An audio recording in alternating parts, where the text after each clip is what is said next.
Hi, I would like to continue my reading of Hogwarts School of Prayer and Miracles. We're now on chapter 9. So, without any further ado, author's note. Hello, friends. I apologize for how long it took to get this chapter out, but I have good news. Starting tonight, I'll be taking a beginning writer's course at the local community college.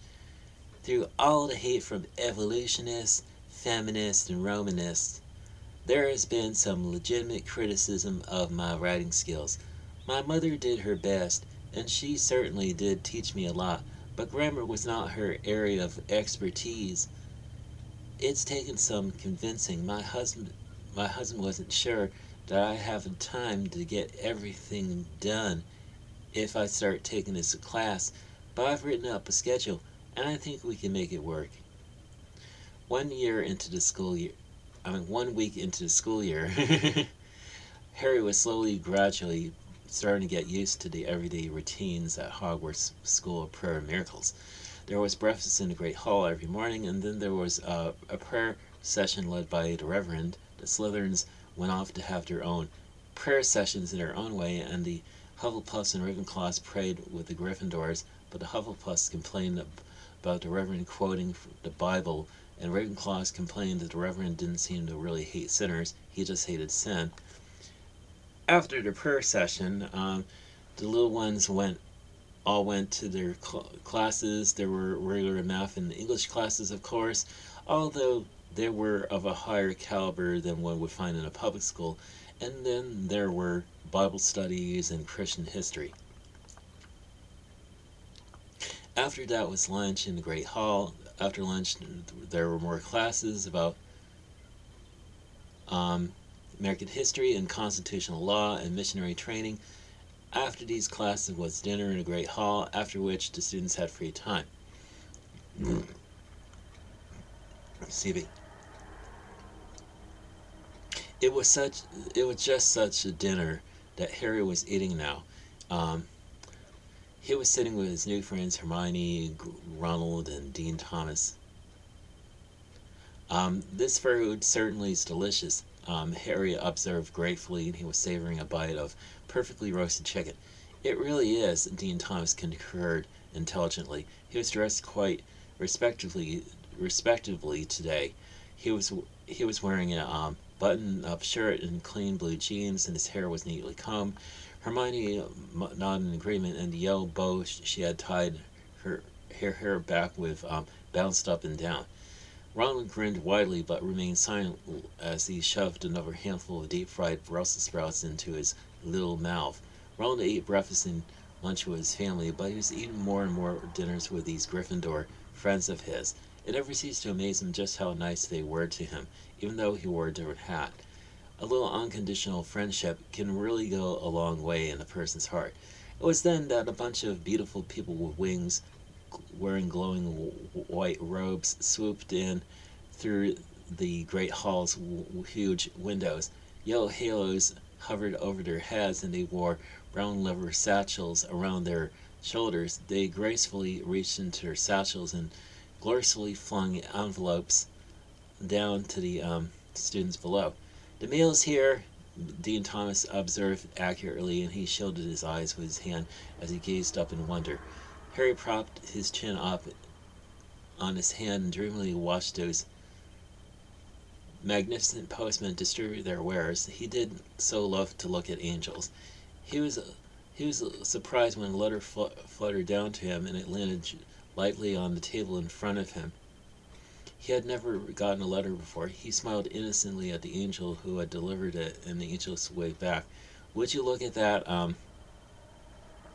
Dean Thomas uttered fluently. "You got a letter, Harry."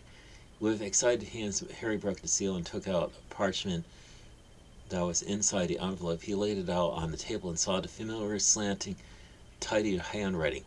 "Hello, Harry. Hello, Harry. How have you been? How are you enjoying your first week at Hogwarts? I hope you're enjoying it a lot. How about you come over for tea this evening after dinner and you can tell me about it? Tell me all about it, Hagrid." Harry smiled as he folded the letter and put it back into the envelope. Good old Hagrid. What is this, Harry?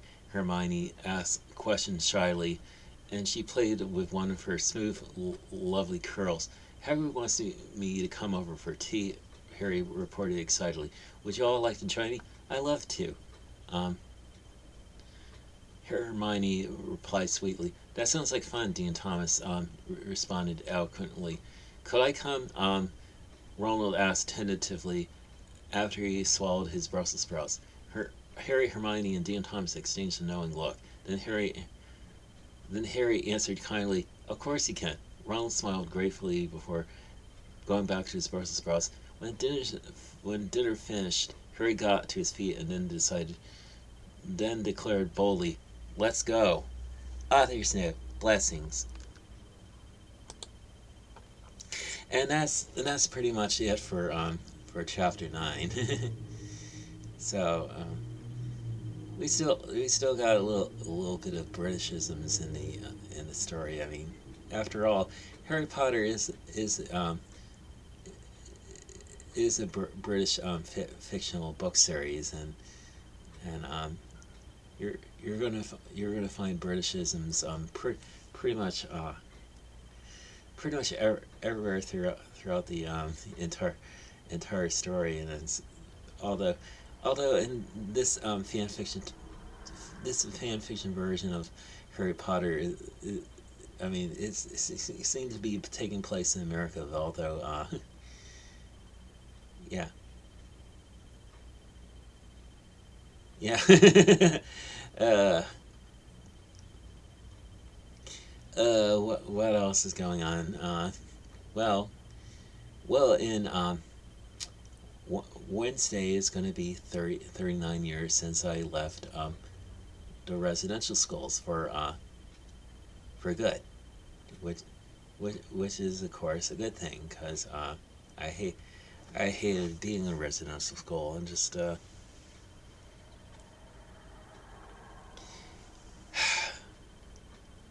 mean,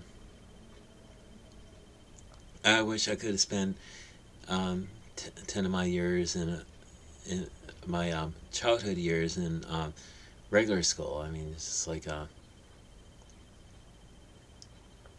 I'm sure there are students who I mean who've been part of like residential schools who probably would have wished to gone to a regular school and just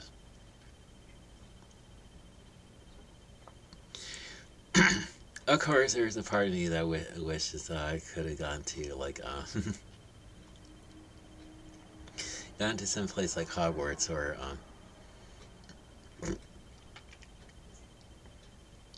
the Jeremiah school. Yeah,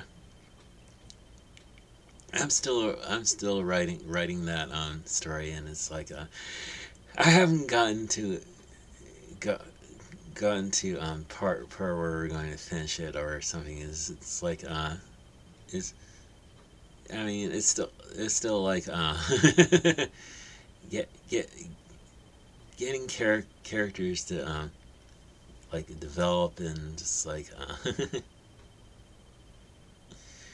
yeah. I, I mean, I would like to eventually get the finished part of of that story, but that's gonna take some time. And it's like I I don't necessarily have a overall plan for the Jeremiah skull. Anyway, that's pretty much all I have to share with you in this video. So have a good day, and may God bless you.